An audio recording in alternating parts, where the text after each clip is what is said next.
2002년 월드컵 때입니다. 자발적으로 지그들이 나와가지고 거기 중간에 끼면 화장실도 못 간다.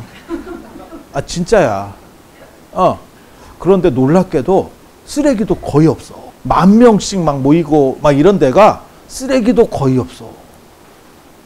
그걸 누가 정부에서 시켰냐?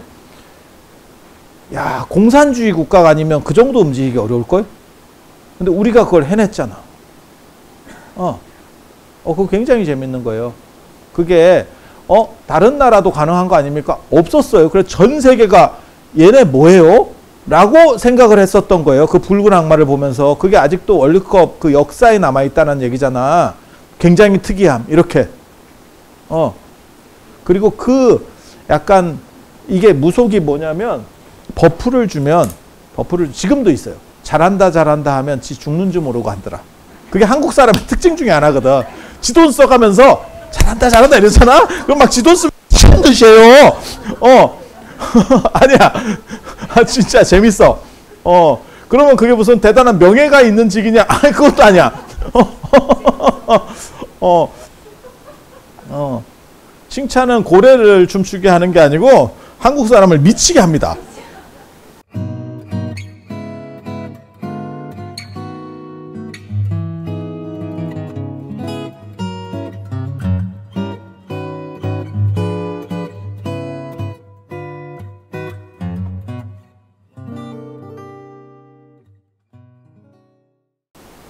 근데 왜 저는 무교에 주목하냐면 제가 이거 무교 매니아 중에 한 명이거든.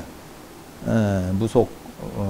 한국인의 정신구조는 어디든 마찬가지입니다. 어느 나라든 마찬가지예요. 한국의 정신구조가 어떻게 쌓여있냐면 이 무속이 제일 빨라요. 무속 다음에 한국인의 정신구조가 무속, 화랑 뭐 이런 거 다 무속입니다. 그리고 왜 신라 왕조는 박석김으로 바뀌는가? 굉장히 재밌는 거거든요. 아니 무슨 왕이 성씨가 바뀌어? 아니 그렇잖아. 그게 무속하고 관련된 거예요. 무속하고 관련돼요. 그러니까 신기로 해버리면, 그러니까 지금도 그래요. 지금도 무당 보면 신어머니, 신딸 이래서 신내림을 받으면 그건 자기 딸이 아니에요. 그러니까 불교식으로 하면 약간 상자 개념인 거지. 그러면 성씨가 바뀌어 버린다니까. 성씨가 바뀐다니까. 그래서 이 무당 개념들이에요. 초창기에는 다 그게 무당 개념들이에요. 그리고 화랑도 무당입니다.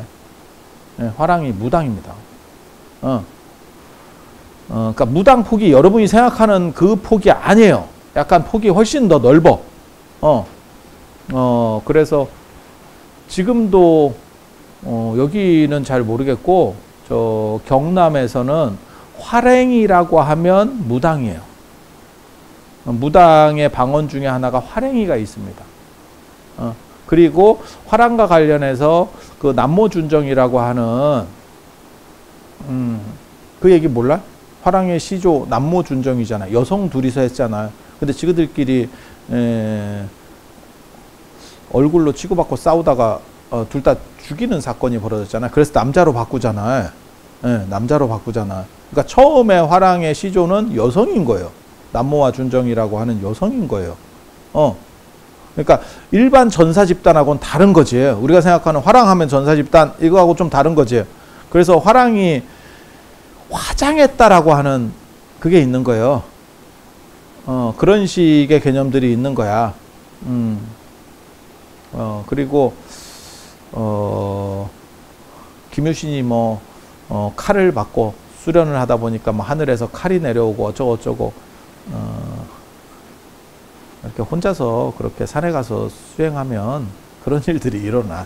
근데 일반인한테는 잘 안 일어나고 이제 약간 신기 있는 분들한테 잘 일어나. 그렇게 가는 거예요. 그래서 화랑이 이제 여러 가지 성격이 있는데 무속적 성격이 있고 전사적 성격도 있는데 나중에는 불교랑 결합해서 용화낭도, 그러니까는 미륵신앙하고 연결이 되는 부분이 있고, 미륵신앙하고 연결이 되는 거 있고, 그리고 이렇게 신내림 받아가지고 이렇게 뿅 가면 지 죽는지도 몰라요. 그러면 전투력이 만렙이 됩니다. 사람이 두려움이 있기 때문에 쉽게 공격을 못하는 거거든. 근데 내가 죽음을 불사하는 눈깔이 뒤집어지잖아. 그러면 갑자기 일당백입니다. 일당백이 됩니다. 그건 그렇지 않을까? 그래서 전사 집단에 나오는 이야기에 보면 언제나 그게 있어요. 전사 집단이 강력한 전사 집단을 만들어내는 그런 구조 속에는 죽은 뒤에 천국 간다라고 하는 개념이 언제나 있어요. 남미나 아즈텍이나 뭐 이런 데서도 그런 게 있었고, 그 다음에 지금 이슬람도 마찬가지예요. 그러니까 이슬람에서 뭐 자살 테러 이런 거 죽은 뒤에 천국 가니까 자살 테러를 하는 거예요. 제가 그래서 그 얘기 했잖아. 온몸에 다이너마이트를 감고 들어가서 자기가 눌러서 터뜨리는 건데 내가 살 확률은 0%라니까. 안중근이 살 확률은 존재한다니까. 잘만 튀면. 물론 그건 거의 불가능한 확률인데 확률이 없는 거는 아니에요. 하지만 몸에 다이너마이트를 감고 가서 내가 눌러서 어떤 여기나 이런 데 가서 사람 기차역 같은 데 가서 눌러서 터뜨리잖아요. 0%입니다. 물론 뭐 모르지. 내가 모르고 있어서 그렇지. 내가 원래는 슈퍼맨이었어. 그러면 그때 각성을 하는 거지. 나는 안 죽네. 그런데 그럴 확률이 아니면 존재하지 않잖아요. 그런데도 왜 그분들은 그렇게 할까? 그거는 두 가지죠.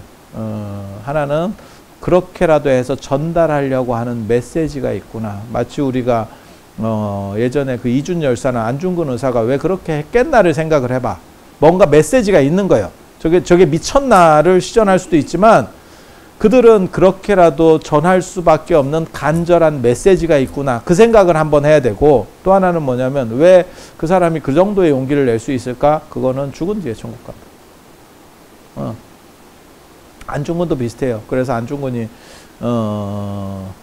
경천 맨 마지막에 쓴 말이 하늘을 공경한다. 쉽게 말해서 죽어서 자기는. 안중근에 대한 기록을 보면 그게 있거든요. 죽기 직전에 되게 떨었다가 있고, 그건 그럴 수밖에 없지. 사형 집행이 딱딱 다가오는데 아무리 배짱이 큰 사람도 두려움이 이제 생기게 되는 거지. 그거 하나가 있고, 그 다음에 안중근이 천주교인이잖아요. 그리고 그렇게 되는 게 뭐냐면 내가 그런 행동을 했을 때 나는 천국에 갈 거다. 말 같지도 않죠. 천주교 교리상으로는 이또 히로부미도 신이 내린 생명이에요. 그래서 그거 죽이면 끝입니다. 안중근이 천주교 교리상으로 천국에 갈 확률은 없습니다. 원래는 자기는 그렇게 생각했는지 모르겠지만, 그래서 맨 마지막에 하늘을 공경한다. 그래서 경천, 그러니까 자기가 어떻게 좀 좋은 데로 갔으면 좋겠다라는 생각을 하게 되는 거예요. 제가 그 얘기 하잖아요. 돌아갈 때가 있는 사람이 용감하다. 왜 유교의 선비들은 비겁했는가? 돌아갈 데가 없어요. 돌아갈 데가 없어. 그래서 제사밥을 얻어 먹어야 되는데, 제사에 대한 기본 원칙은 음식 공양입니다. 음식 공양. 흠양이라고 하는 음식 공양이에요. 그런데 내가 잘못돼 가지고 내 후손들이 절단이 나잖아. 그러니까 예전에 뭐 영모 같은 데 몰리거나 안 그러면 연자죄로 싹 도륙이 나잖아. 그러면 집안 전체가 날아간다고 생각하기 때문에 못 움직이는 거예요. 그러니까 나의 죽음뿐만이 아니고 내가 죽은 뒤에도 제사밥도 못 얻어먹는 상태가 된다라는 이중의 고통이 있는 거예요. 요 굉장히 재밌는 논리 구조거든. 그러니까 내가 지금만 죽으면 할 수 있어. 근데 내가 성산문이야. 그래서 그 유명한 명대사 있잖아. 나으리 인두가 식었습니다. 성산문 하면 떠오르는. 근데 그 한마디 하고 자기만 죽는 게 아니고 자기 자식들까지 다 죽은 거지. 남성들은 다 죽이고 여성들은 그걸 그 형벌을 집행했던 사람들의 이거 첩이나 노비로 들어가요. 보통 그렇게 들어가요. 어차피 가계의 계승자는 남성이니까 남성은 싹 죽여버리고, 그러면 그 집에 성산문 집에 제사가 끊어졌다는 얘기잖아. 그러면 자기는 죽은 뒤에 또 죽어. 굶어 죽어. 그러니까 이중으로 죽는 거예요. 이거 굉장한 재밌는 겁니다. 왜? 이런 식으로 주입시키잖아요. 반란을 못 일으킵니다. 그러니까 제사 문화의 특징 중에 하나가 반란을 막는 효과가 있어. 그러니까 지금만 죽어. 그러면 아예 막 죽고 말지 이러는데 너 2번 죽어. 죽은 뒤에 또 죽어. 죽은 뒤에도 죽습니까? 몰라. 죽은 뒤에 또 죽어. 설정이 그렇게 걸리면 사람이 부담이 큰 거예요. 그리고 나만 죽는 게 아니고 내 조상도 아울러 같이 죽어. 이러면 이게 유교가 왜 견고하게 국가에서 밀어줬고 내려왔는지를 인지할 수 있는 부분 중에 하나예요. 국가 입장에서는 반란 안 일어나는 게 최고죠. 경제가 좋으냐? 아예 필요 없습니다. 그거 필요 없습니다. 경제가 좋으냐가 문제가 아니고 내가 계속 집권하냐의 문제인 거예요. 정당도 그럴걸? 정당도 그럴걸? 그러니까 여당이나 야당이 꼭 국가가 발전하기를 바라냐? 그게 아니란 말이에요. 우리가 좀 더 유리한 패를 가지느냐에 그런 몹쓸 놈들이 가끔 있죠. 원래는 국가를 위해서 해야 되고 견제도 그렇게 해야 되지만 아니 그런 상황들이 존재하잖아요. 그래서 예전에도 그랬던 거예요. 예전에도 그랬던. 그러니까 조선은 더 나라가 잘 살아서 국민들이 잘 살기를 원하냐? 그렇지 않습니다. 이유가 뭘까요? 잘 살면 각성이 되면서 바꾸려고 해요. 위해를 바꾼다니까. 근데 이게 시민의식이 올라오면 내가 원래는 지배층이 더 열심히 하면 돼. 근데 그게 쉽지가 않거든. 그러니까 차라리 그냥 얘네를 약간 굶기면 의식이 각성될 수가 없어요. 왜냐면 먹고 살기 바쁘니까. 그래서 동아시아와 관련해서 제가 하는 얘기가 있는데 동아시아가 발전하지 못한 이유 중에 하나를 저는 뭘로 꼽냐면 너무 안정적이야. 너무 안정적이야. 그러니까 중국은 왜 몰락했는가를 보면 사실은 뭐 여러 가지 이유들이 있지만 너무 큰 나라가 있었던 거예요. 그게 한 서너 개로 쪼개가지고 삼국지처럼 한 세 개 정도 쪼개져가지고 이렇게 치고받고 싸우면 계속 머리 좋은 놈을 우대하고 기술 좋은 놈을 우대하고 이런 쪽으로. 근데 하나가 일당 독재로 저렇게 계속 가잖아요. 그러면 기술 개발을 할 필요가 없어요. 왜 그런 거 있잖아요. 삼성이나 저런 기업이 저렇게 올라온 것도 대단하지만 올라오고 난 뒤에 그것을 한 단계 더 위로 끌어올리는 거거든요. 그리고 그게 잘 안 되는 이유는 안정되기를 원하는 힘이기 때문에 커질수록 안정을 원해. 새로운 어떤 팀을 만들어서 그게 올라와야 되는 거 아닙니까? 걔네가 먹거리라는 건 아는데 걔네를 세웠을 때 내 자리가 위험해. 걔네가 치고 올라오거든. 그래서 우리나라 사실은 조금 어떻게 보면 그런 부분을 극복하는 게 미국이나 이런 데보다는 좀 어려워요. 그래서 신생기업이라는 게 잘 안 올라오죠. 자, 아무튼 가봅시다. 그래서 교조가 뚜렷한 종교 뭐가 있냐면 불교가 가장 오래된 종교입니다. 교조가 뚜렷한 종교 중에 가장 오래된 종교입니다. 나 맞다. 이거 얘기하려고 했지. 잠깐만 얘기하고 갈게요. 무속유에 불교가 나중에 들어오고 이걸 교종이라고 합니다. 공부하는 쪽. 그리고 그 뒤에 신라 말부터 불교 중에 선종이 들어와요. 이래서 불교가 잘 된 거예요. 왜냐하면 업데이트가 됐거든. 새로운 버전으로 업데이트가 됐거든. 이 다음에 업데이트가 안 되니까 그 다음에 유교가 이 무속 다음에 들어온 게 유교예요. 무속이 있고 그 다음에 유교가 있고 유교는 정치나 안 그러면 한자 때문에 들어오는 거예요. 제도적인 거 뭐 이렇게 그렇게 해서 들어오고 그 다음에 불교 들어오고 선종 들어오고 그 다음에 뭐가 들어오냐면 여기에 신유교가 들어옵니다. 요 유교의 새로운 버전 성리학입니다. 유교의 새로운 버전 성리학이 들어오게 되고 그래서 요까지 이렇게 되는 거고 문제는 이게 누적이 되지 요게 사라지고 대체되는 것들이 아니에요. 그래서 요거는 정치적인 거 그 다음에 요런 쪽에서 작동을 하고 요거는 이제 수양하는 유교예요. 그래서 사실은 이 유교 때문에 망한 거지. 이 유교 때문에 망하지는 않습니다. 저거는 정치적인 거고 이거는 뭐냐면 진짜 우리나라에서 가장 거지 같은 것 중에 하나인데 이권을 좋아하면서 자기는 깨끗해 보이길 원해. 정치는 다 거지 같은 거거든요. 정치는 다 거지 같은 거야. 지 이권을 위해서 하는 사람이 대부분이거든요. 그런데 그 이권을 하지만 대의 명분은 나는 국가와 민족을 위하고 그 다음에 희생하는 거지. 희생과 봉사. 그래서 요게 반복돼요. 요게 반복돼. 그래서 요거는 체면을 차리면서 그러니까 참 그거지. 그러니까 이권은 개입하는데 체면이 무너지고 싶지는 않은. 이게 이율배반적. 그러니까 난 퇴계 같은 사람들 내가 굉장히 안 좋아하거든. 그 인간 쓰레기. 안동의 도산서원에서 애들 가르친 거 아닙니까? 애들만 가르치라고. 뒤에서 딴소리를 해. 뒤에서 자꾸 정치 얘기를 하고 조종을 하는 거지. 자기 그거를 심어놓고 자기 제 아들 심어놓고 마리오네트처럼 차라리 나와서 하면 돼. 저는 사실 제가 경남 사람들을 좋아하거든요. 제가 이렇게 살아보면 경남 사람들은 가장 큰 특징이 싫으면 낯꽃이 변합니다. 그리고 얼굴색이 바뀐다고. 싫다고. 그리고 앞에서 대부분 얘기해요. 뒤에서 딴소리를 잘 안 해. 일본 사람들 같은 스타일 별로 안 좋아하거든요. 앞에서는 얘기 다 긍정적으로 얘기하지만 뒤에서 딴소리. 뭔 뜻인지 아시겠죠? 퇴계가 그런 스타일이라고. 그냥 자기가 나와서 자기 입장을 밝히면 될 건데 계속 조정으로. 와, 그러면 더럽게 피곤하다, 일하는 사람들. 차라리 요구 조건이 있으면 말을 해. 그게 여자 법이지.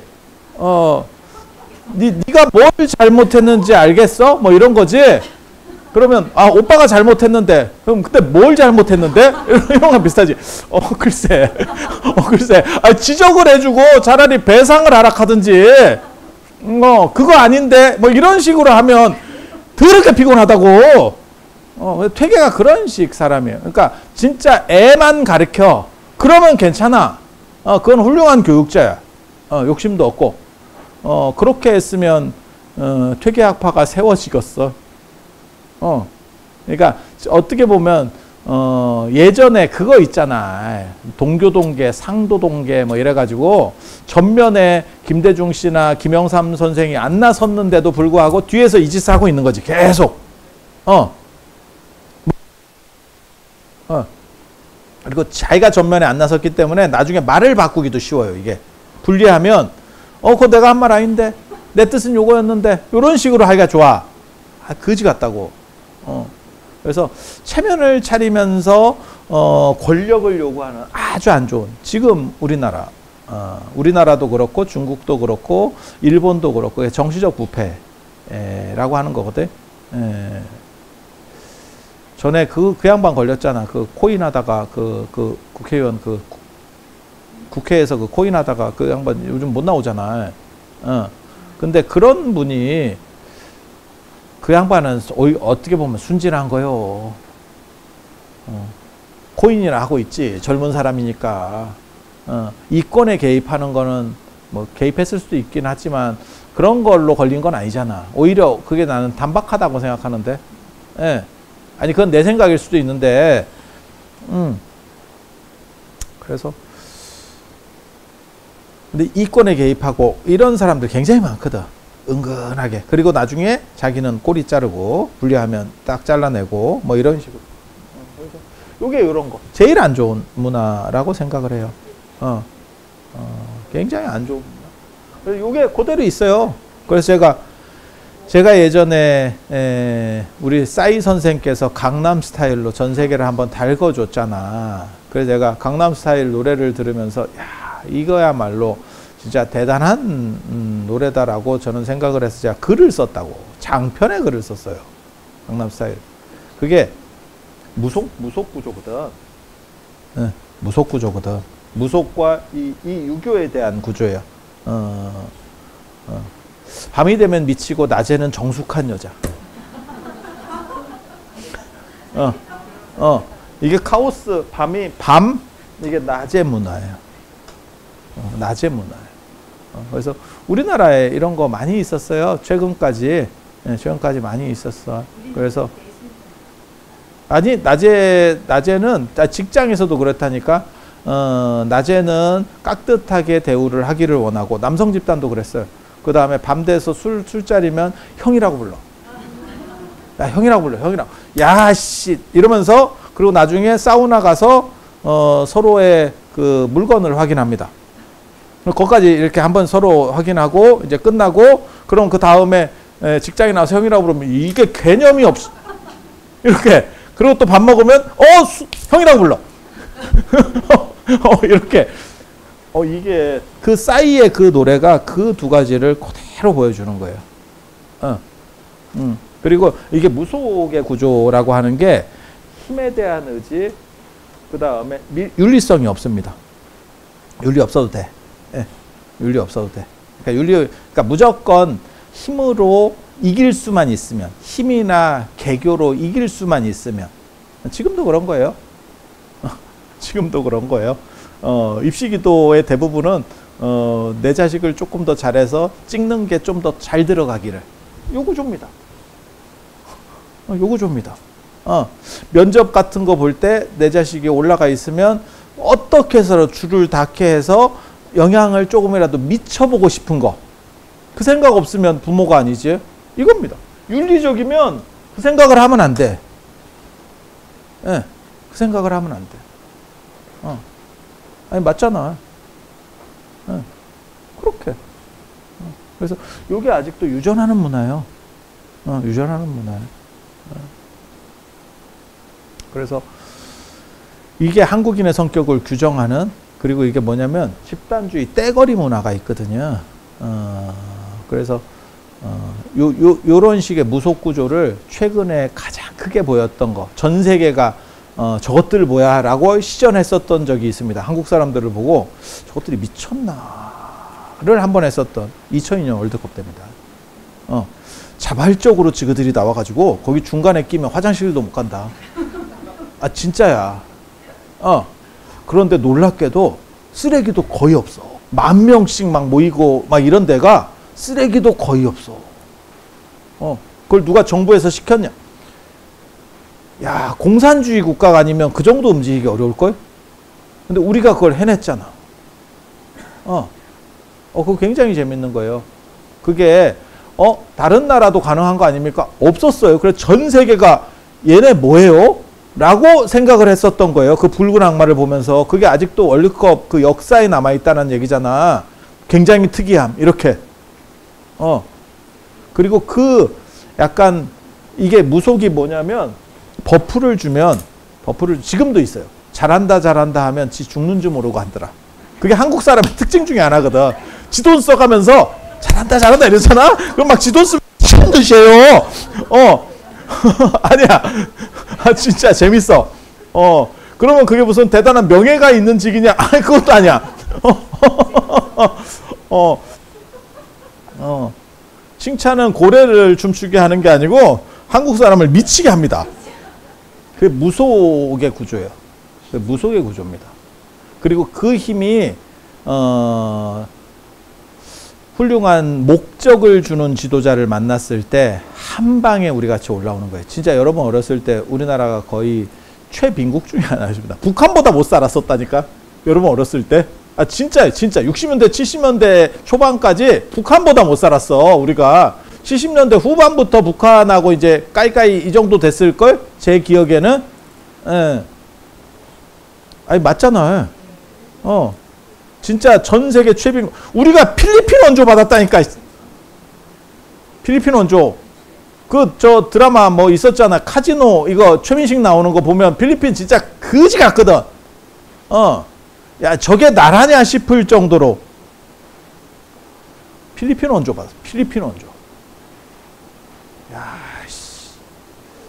거기서 우리가 이렇게 올라온 거잖아요. 지금. 지금 올라온 거죠. 아마 동남아 저것들 다 묶어도 우리한테 안 될걸? 지금은? 싹 묶어도. 제가 늘상 얘기하는 거 있잖아요. 우리나라 생각보다 굉장히 대단한 나라라니까. 유럽에 들어가면, 독일한테는 좀 안 될 것 같고, 영국이나 프랑스 조금 안 될 것 같긴 한데, 그 밑에다 우리가 그 정도 급이에요. 그 정도 급이야. 진짜 걸려도 오지게 걸려가지고 주변에 다 헤비급들밖에 없어서 우리가 지금 뭐 힘을 못 쓰는 거지. 그리고 일본한테도 우리가 이 정도 하는 건 굉장히 잘하는 거예요. 일본이 우리랑 비슷한 체급이 아닙니다. 걔네 1억 2천만이에요. 그리고 인구가 깡패라니까 중국이 큰 소리 치는 이유가 뭔데? 쪽수에 쪽수. 그리고 지금 인도도 큰 소리 치기 시작하잖아. 그래서 인도가 조금 있으면 일본이나 독일을 잡고 이제 미국, 그 다음에 중국, 인도 이렇게 올라올 거다. 눈에 보이잖아. 왜냐하면 중국이 일본이나 독일을 넘어설 때 우리가 단 한 번도 한 번도 진짜 이런 생각을 해본 적이 없어. 왜냐하면 체급이 차이가 나니까. 체급의 차이가 나니까. 박종팔이 마이크 타이슨이 이겼냐? 그거랑 비슷한 거지. 박종팔도 위대한 선수예요. 위대한 선수예요. 근데 타이슨 이게 잘 안 된다니까. 체급 차이가 나면. 그래서 우리나라 대단한 나라예요. 생각보다. 그리고 그 대단한 거를 제가 그 얘기하는데 유럽은 수백 년에 걸쳐서 그걸 했고 우리는 진짜 한두 세대 만에 이렇게 한 나라가 없어요. 그리고 일본하고는 우리는 비교가 안 돼. 일본은 자본을 형성할 수 있는 그래도 어떻게 보면 세계 제국 같은 역할을 좀 했지. 땅덩이로 보면 엄청난 대동아우건권이라고 하는 엄청난 걸 한번 했고 우리는 계속 뭐 있었는데 아무것도 없어. 진짜 아무것도 없는 데서 그래서 제가 여러분 세대보다 여러분 윗세대 그 부모님 세대들에 대해서는 국가적으로 뭐라도 좀 보답을 해야 된다. 저분들이 지금 이 국가에 그때는 진짜 여러분 다 보셔서 아시겠지만 10시간 12시간씩 노동을 했어요. 그분들. 그리고 집에 와서 일을 한다니까. 시켜. 직장에서 시켜? 아니 안 시켜. 지가 집에 갖고 와. 그래서 저녁에 야근하고 집에 갖고 와서 일을 해. 그게 지금의 한국을 만든 거예요. 지금도 그런 정신으로만 하면 내가 보기에는 될 것 같아. 근데 지금은 그런 정신을 이상하게 보는 문화가 있어. 그런 분들이 내가 보기에는 훌륭한 분들이라고 저는 생각을 하거든. 자기를 희생했잖아. 집단을 위해서 희생하고 굉장히 힘들게 했잖아. 그리고 여러분들도 거기에 속하는 여러분들이 어떻게 보면 그쪽에 속하는 마지막 세대들이라고 볼 수 있지. 아니 그렇지 않아? 힘들게 했잖아. 그런 부분들이 있는데 이게 다 적층돼 있어요. 절대 이게 없어지잖아. 그리고 이게 한국인의 성격을 규정하는 게 이거예요. 그래서 이게 대학으로 들어와서 저거 연구가 돼야 되는데 저게 연구가 잘 안 되는 게 한국인의 정체성을 규정하는 데 있어서 상당히 힘든 부분을 준다. 저 같은 경우는 제가 이게 사적으로 연구하기 때문에 이런 얘기를 하는 거예요. 이거 모르면 한국인을 이해하기가 굉장히 어려워. 한국인의 심성 구조를 이해하는 일본인이나 중국인하고 다르잖아. 우리가 딱 봐도. 그래서 지금도 제가 제일 안타까운 거는 제가 늘상 하는 얘기 있죠. 뭉칠 수 있는 훌륭한 지도자가 있어서 새로 이 목적을 또 하나를 딱 주고 뛰게 하면 한국 사람은 단합돼서 뛸 수 있는 사람들인데 그게 없이 이것들이 정치인들이 굉장히 안 좋은 행동을 하는 게 갈라치잖아. 그게 아니 저는 박정희 대통령이 필요한 분이었다는 생각은 해요. 하지만 박정희가 맨 마지막에 해놓은 그 굉장히 안 좋은 게 있어.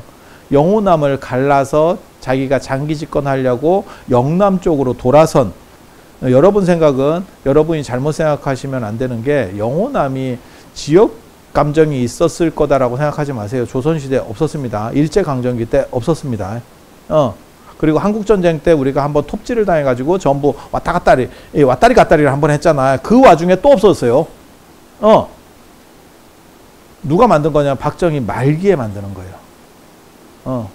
그래서 영남이 뭉쳐야. 그리고 그 판단은 당신 입장에서는 옳았다고 생각해요. 왜? 그때는 호남이 다 뭉쳐도 경남한테도 안 될걸? 아니, 투표가 표잖아. 어차피 민주주의는. 그래서 왜 박정희가 만들어 놓은 어떻게 보면 틀이에요. 그러니까 지금 영호남의 이러한 뭐 저 갈등 이런 것들이 계속 존재했었습니까? 아닙니다. 아닙니다. 근데 지금은 너무 골이 깊어졌지. 그래서 저는 개인적으로는 그런 부분은 굉장히 잘못했다고 생각해요. 자기 이익을 위해서 국가를 분열시킨 거야. 국가를 분열시킨 거야. 그리고 어떤 권력이든지 아무리 잘해도 정당하게 얻지 못한 권력은 인정될 수는 없어요. 그러니까 100% 인정될 수는 없어. 제가 얘기하잖아요. 우리나라에서 지금 대통령 중에서 가장 많은 경제 성장을 시킨 대통령은 누구냐? 전두환입니다. 네이버 찾아봐. 압도적이야. 전두환입니다. 박정희 아닙니까? 여러분 잘못 생각하시는 겁니다. 전두환입니다. 전두환 대통령 때 거의 10%씩 찍었습니다.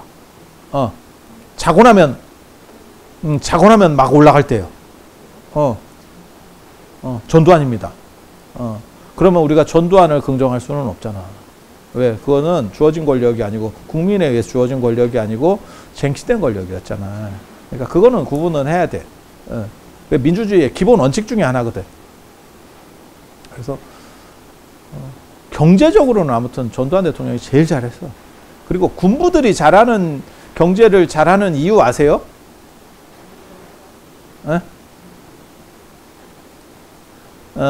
주어진 권력이 아니기 때문에 위태로워. 그리고 그 내려가면 깜빵을 가든지 망명을 하든지 이래 될 수가 있습니다. 맞잖아. 그 선택지가 그렇게 되거든. 그러니까 그 사람들은 변증하기 위해서 어떻게든 경제를 살려야 돼. 나의 정당성을 주장하기 위해서. 내가 경제는 잘했잖아. 경제가 되면 국민들이 입을 다뭅니다. 주어진 권력이든 아니든지 간에 일단 잘 사는 게 중요하지. 아니, 지금도 그렇지 않을까 사실? 경제만 잘하면 경제가 최우선이잖아. 힘든데. 그래서 그분들은 잃었을 때 갈 데가 없어요.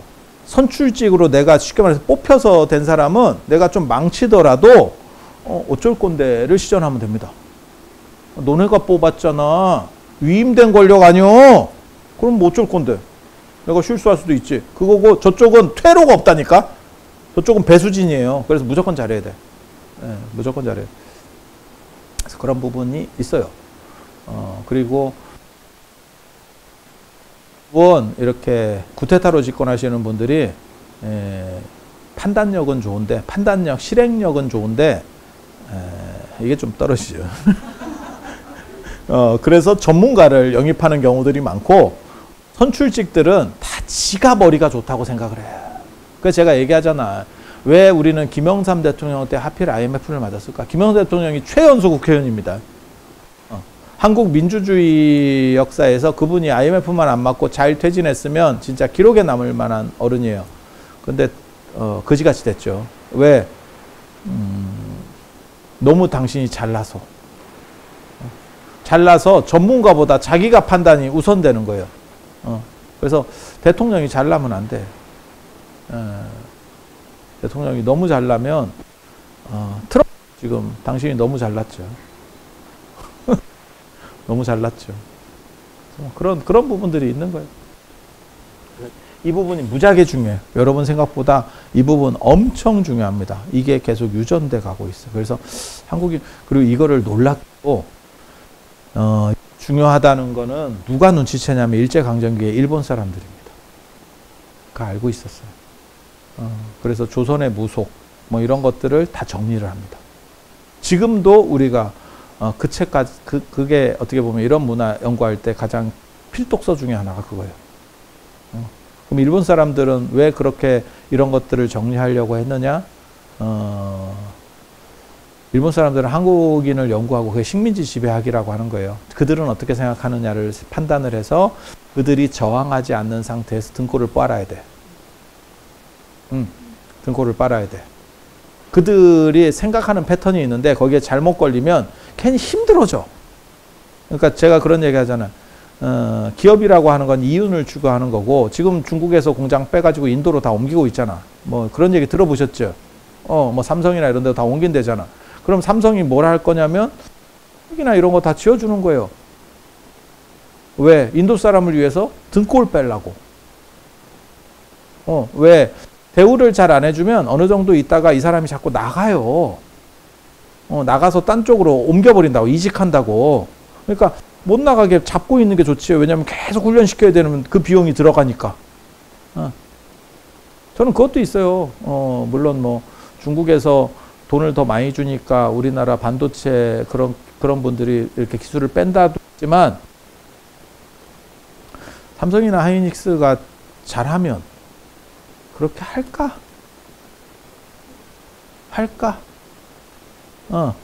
뭔가 그 사람 입장에서는 뭔가 마음에 안 드는 게 있었겠지. 아니, 그렇지 않을까? 내가 약간 버려진 것 같고, 저게 단물 빨고 좀 버린 것 같은 느낌? 그런데 이쪽에서 100억 콜? 이러면, 에라이, 씨. 내가 욕 한 번 먹고, 아니, 그런 했어요? 내가 진짜 대우를 받았으면, 그러면 그렇게 안 하죠, 사람이. 왜 미국이나 일본에서는 기술을 잘 못 빼는데 우리나라에서만 열심히 잘 뺄 수 있을까? 잘 못하는 거죠. 그러니까 그 점을 생각해야 돼. 그러니까 단순히 돈 절약이 아니고 그런 것도 비용이라고 생각해야 돼요. 기술 하나 빠져나가서 뭐 1000억짜리 기술이 빠져나갔어요. 500억을 근데 관리하고 대우하는 쪽에 쓰면 되잖아. 그 생각도 있는 거예요. 그래서 그게 어떻게 보면 지배학 할 때, 그래서 한국 사람들에 대해서 다 연구해요. 그거 굉장히 잘해놓은 거예요. 그 당시에. 지금은 자료들도 정리도 못할 것들을 그 당시에 해준 거야. 일본 사람들이. 다 해줬어. 조선의 풍수, 그런 것까지, 조선의 귀신 이런 것까지 다 해줬어. 일제강점기 때. 이렇게 있는 거고, 굉장히 중요하다 이런 게 있는 거고, 그리고 한국 문화에서의 가장 큰 특징은 선이라고 하는 문화예요. 이게 무속하고 비슷한 겁니다. 맥락적으로.